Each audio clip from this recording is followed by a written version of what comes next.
Hi there, and welcome to another installment of my Behind the Scenes, where I give you guys an in-depth breakdown into what it took to turn my dream project into a reality. Today, we're going to be focusing on the world building behind the Blue Shield, but I can't take credit for that.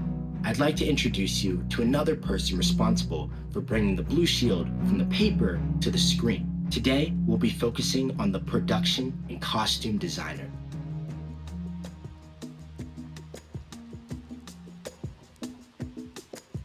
Hi, my name is Alex Rowe, and I was the production designer for the Blue Shield. I'm currently a freshman in film and TV at Tisch. I don't know, I've been into film for a long time, ever since I was 7. I think my dad noticed that I had kind of an inherent interest in it, and he kind of curated the films that I watched to properly educate me. But in terms of production design, I think that besides film, when I was young, I also had a really big interest in clothing design and also interior design, and those were two other career pathways that I really considered. And then I think there was a moment where it kind of dawned on me that I could combine my interest in both of those in filmmaking, and that's kind of a niche that I'm focusing on a lot in my career. Between the two kind of main characters, Eve the detective and then Izzy, her journalist who helps her out in the case, I think that I wanted their styles to kind of have complementary elements and then also contrasting elements to kind of illustrate their relationship. They both kind of have this elevated, youthful look that I feel makes them stand out from kind of the stuffier, older dudes who are in the environments that they're working in. But for Eve, I think that her look was a little bit more buttoned up, a little bit more professional, but then she still kind of has some flair. So she's wearing this leather jacket in a lot of the film, and she has that with her dress pants and her turtleneck, so she looks very put together, but I feel the leather jacket gives her a little bit of edginess that kind of sets her apart from the other officers and the other detectives. With Izzy, she's a little bit rough or rebellious version of Eve's style, so she's kind of has a slightly more relaxed fit, which obviously she's a journalist, so she doesn't have to wear as professional of a uniform, but you can see that they kind of complement each other, except that Izzy pushes the boundaries of professionalism a little bit more, whereas Eve is kind of right on that line between fitting in but then also showcasing her own style, and which I feel kind of labels her as a very independent character. Maria, she has a little bit more freedom in what she wears too, because she's working at the security desk. I wanted to kind of showcase the position of power that she's in there, because she's the one who's able to give the records to Eve. That's a really important element of the film. So my inspiration for her was kind of similar to Eve, where she's fitting into kind of the professional workspace environment, but she's still showcasing her own unique style. Yeah, I actually wanted to portray her character as very powerful in what she wears. Officer Mills, I love the NYPD uniforms. I was really sad that we weren't able to actually get the official uniforms. I think it ended up working pretty well. We had him have a jacket over the cop costume, which kind of gave it more of made it feel more authentic.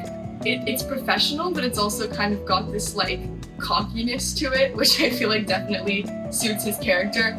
And then of course, Captain Sanders, my favorite look from him was the tan suit that he was wearing. I don't know, a tan suit, just I personally feel it's not always the classiest. I don't know, which I think kind of fits with him. It's a little he's buttoned up, he's dressed up, but clearly he doesn't put a lot of thought into what he's wearing besides just I need to wear this to go to the office. That kind of suits his sleaziness a little bit, the tan suit. Maybe that's just my own perception of suits. I thought that his look came together really nicely too. Dolores and Margaret, I really wanted them to kind of complement each other. Obviously, we only see an image of Margaret, so we don't really get to go as in depth into her style. I wanted Dolores to stand out wearing a lot more color than we see in the rest of the set, especially because not just the costumes of the other characters, but the environment of the police precinct is very cool toned, all kind of monochrome in a way. And so I wanted her to really stand out with her colorful scarf and her shirt, and I think that kind of complements her very loud persona in terms of getting people to pay attention and listen to her. And so she dresses in a way that calls attention to her in contrast in the background.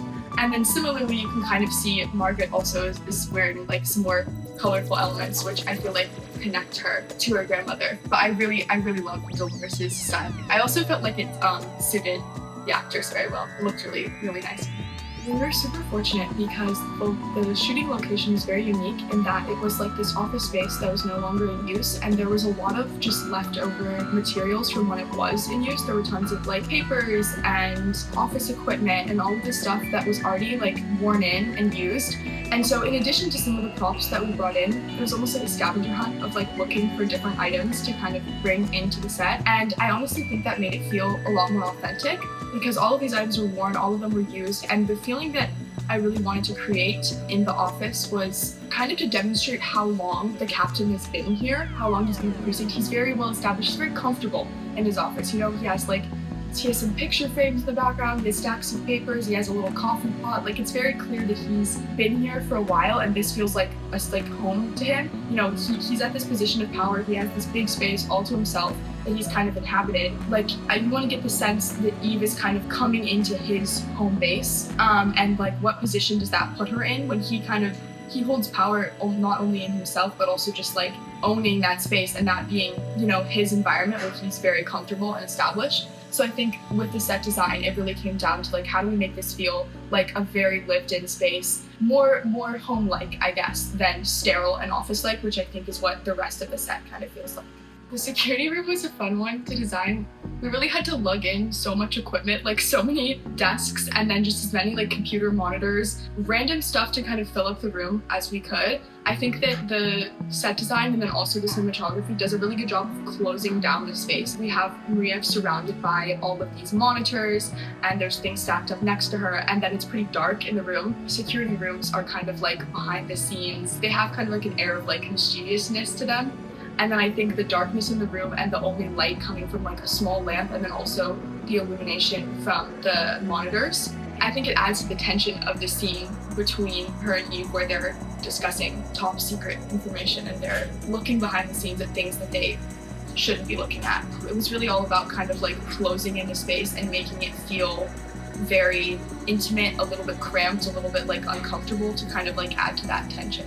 Police chief office is probably my favorite of like the spaces that I designed, and then also the bulletin board. There was a lot of work put into the board with the missing poster on it, and that was super fun to create and like kind of a small detail, but I think that it came together really nicely. And then also, like I talked about, like the similar and the contrasting elements of Eve and Izzy's outfits and kind of how that demonstrates their dynamic as friends and also kind of like their personalities or how they act in the film. I think the biggest challenge was kind of coordinating the logistics of helping the actors get changed in between takes and then also having the AD coming over. And what I learned to do was try to anticipate the next change, like try to know what we're going into and how quickly we're switching to the next scene so that I could let the actors know, hey, this is going to be a quick transition. And obviously like it did get a little dicey. I felt like I was apologizing on both sides. Like, I'm sorry I have to rush you and I'm sorry that they're going to be a minute.